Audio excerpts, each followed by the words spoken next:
പ്രിയപ്പെട്ട മുഅ്മിനീങ്ങളെ, അസ്സലാമു അലൈക്കും വറഹ്മത്തുള്ളാഹ്. അറബ് നാട്ടിൽ ഇപ്പോൾ കൊല്ലുന്ന മാസമാണെന്നാണ് തോന്നുന്നത്. ഫറൂഖ് സ്വദേശിയായ നമ്മുടെ റഹീമിനെ എത്രയും പെട്ടെന്ന് രക്ഷിക്കാൻ നോക്കണം. അവസാനം വല്ലതും സംഭവിച്ചിട്ട് പറഞ്ഞിട്ട് ഖേദിച്ചിട്ട് യാതൊരു കാര്യവുമില്ല.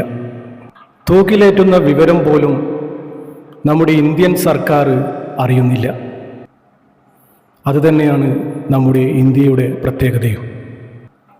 ഇപ്പോൾ ഈ ഒരു മാസം തന്നെ 3 പേരെയാണ് തൂക്കിലേറ്റത്. പുണ്യമാക്കപ്പെട്ട ഈ ഒരു മാസം തന്നെയാണ് ഇവർ ഈ ഒരു വിധി നടപ്പിലാക്കിയത്. അതോർക്കുമ്പോഴാണ് ഒരുപാട് സങ്കടം തോന്നുന്നത്. ഉത്തർപ്രദേശ് സ്വദേശിയായ ഷഹസാദി എന്ന 33 വയസ്സുകാരിയെ തൂക്കിലേറ്റ വിവരം നമ്മുടെ ഇന്ത്യൻ സർക്കാർ തന്നെ അറിയുന്നത് അവിടുത്തെ നിയമവുമായി ബന്ധപ്പെട്ടപ്പോഴാണ്. 4 മാസം പ്രായമുള്ള കുട്ടിയെ കൊന്നെന്ന കേസിലെ പ്രതിയായിട്ടാണ് ഷഹസാദിയെ തൂക്കിലേറ്റുന്നത്. നമ്മുടെ അബ്ദുറഹീമിനെ പോലെ തന്നെ ഷഹസാദി എന്ന ഈ പെൺകുട്ടിയും നിരപരാധിയായിരുന്നു.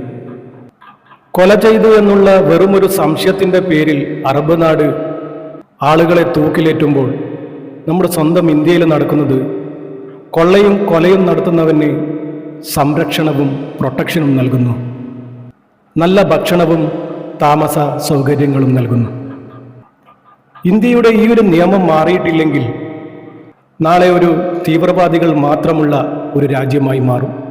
ഇന്ത്യ എൻ്റെ രാജ്യമാകുന്നു, എല്ലാവരും എൻ്റെ സഹോദരി സഹോദരന്മാരാകുന്നു. എന്നിട്ടും നിരപരാധിയായ ഒരു ഇന്ത്യക്കാരിയെ തൂക്കിലേറ്റുന്നത് നിസ്സഹായതയോടെ നോക്കി നിൽക്കേണ്ടി വന്നു. ഷഹസാദിയെ രക്ഷിക്കാൻ പിതാവ് പല വാതിലുകളും മുട്ടിയെങ്കിലും അതൊക്കെ അടക്കപ്പെടുകയാണ് ഉണ്ടായത്. പാവപ്പെട്ടവരായതുകൊണ്ട് തന്നെ ഇത് പുറലോകം അധികം ആരും അറിഞ്ഞില്ല.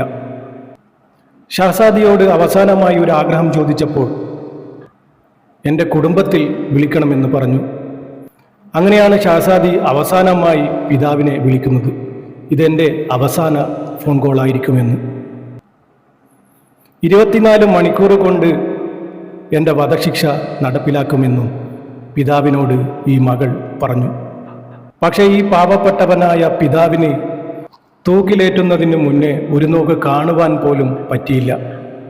തൂക്കിലേറ്റ് ദിവസങ്ങൾ കഴിഞ്ഞാണ് നമ്മുടെ ഇന്ത്യൻ സർക്കാർ തന്നെ അറിയുന്നത്. നിരപരാധിയാണെന്ന് അറിഞ്ഞിട്ടും ഷഹസാദിയെ തൂക്കിലേറ്റുകയായിരുന്നു.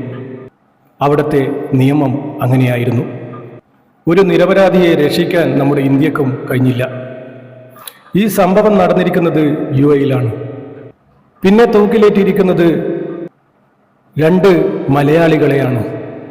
UAE പൗരൻ കൊല്ലപ്പെട്ട കേസിലാണ് തലശ്ശേരി സ്വദേശിയായ തെക്കേപ്പറമ്പ് അരങ്ങിലോട്ട് മുഹമ്മദ് റിനാഷിൻ്റെ വധശിക്ഷ അലൈനിൽ നടപ്പിലാക്കിയത്.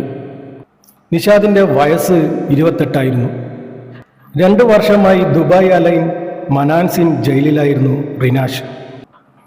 3 വർഷം മുമ്പാണ് ജോലി തേടി ദുബായിൽ പോയത്. 2023 ഫെബ്രുവരി 8 കൊലപാതകം നടന്നത്.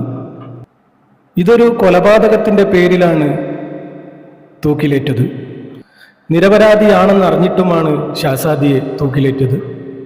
അതുകൊണ്ടാണ് ഞാൻ പറയുന്നത്, നമ്മുടെ അബ്ദുൽ റഹീമിനെ എത്രയും പെട്ടെന്ന് രക്ഷപ്പെടുത്താൻ നോക്കണം.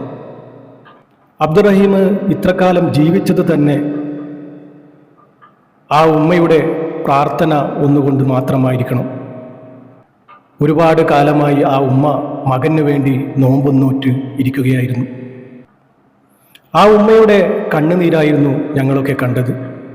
ഞങ്ങളുടെയൊക്കെ പരിശ്രമം പായാകില്ല എന്ന് തന്നെയാണ് നമ്മുടെ വിശ്വാസം. എല്ലാവരും ദുആ ചെയ്യണം. ഈ ഒരു പുണ്യമാസത്തിൻ്റെ പവിത്രത കൊണ്ട് പടച്ചറബ്ബ് ആ ഒരു മകനെ എത്രയും പെട്ടെന്ന് ഉമ്മയുടെ അരികിലേക്ക് എത്തിച്ചു കൊടുക്കട്ടെ. ആമീൻ. ഈ ഒരു മാസം പടച്ചറബ്ബ് നമ്മൾ എന്ത് ചോദിച്ചാലും നൽകും. എല്ലാവരും അവരവരുടെ ദുആയിൽ ഉൾപ്പെടുത്തണം. ഇൻഷാ അല്ലാഹ്. അസ്സലാമു അലൈക്കും വറഹ്മത്തുള്ളാഹി.